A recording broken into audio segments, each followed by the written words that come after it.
On one hand, former Vice President Mike Pence is trying to get out of complying with a subpoena from special counsel Jack Smith to give grand jury testimony on the January 6 attack.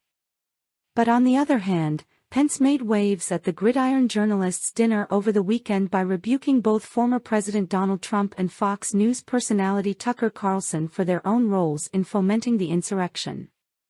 Speaking on MSNBC's Deadline, White House, on Monday, former FBI counterintelligence official Frank Figliuzzi connected these two things, and outlined what they say about how much information Pence could ultimately be forced to give.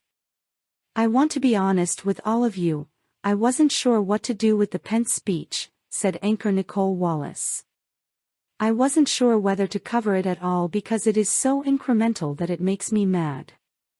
And I don't want to recognize anyone for simply telling the truth, even if that someone was the intended target."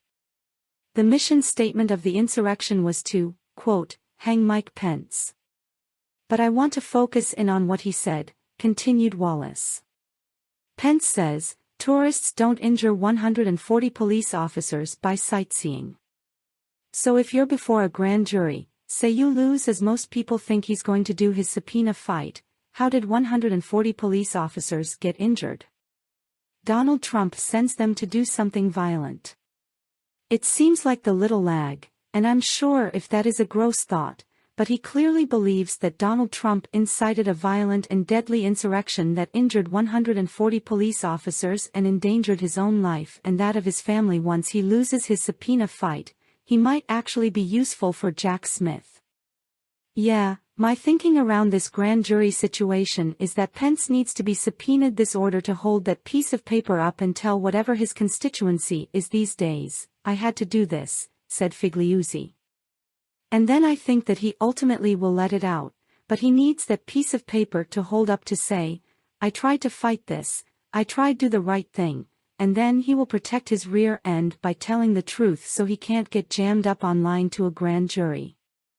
What he did at the Gridiron dinner here, with pretending that is he miffed at Trump, it is what he learned by the master of trying to have it both ways, Figliuzzi added. It was Trump who all along, his tenure has been to have it both ways. We embrace democracy, for example, but we minimize what happened on January 6. We love a free and open society, but we embrace Viktor Orbán in Hungary as a model of government. We love rule and order, but not when the law is coming after us.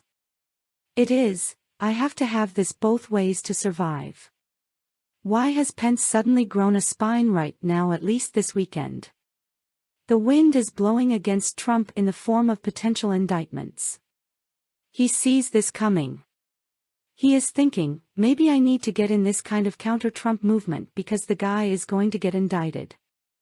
That could change next week if it looks like indictments aren't going to happen.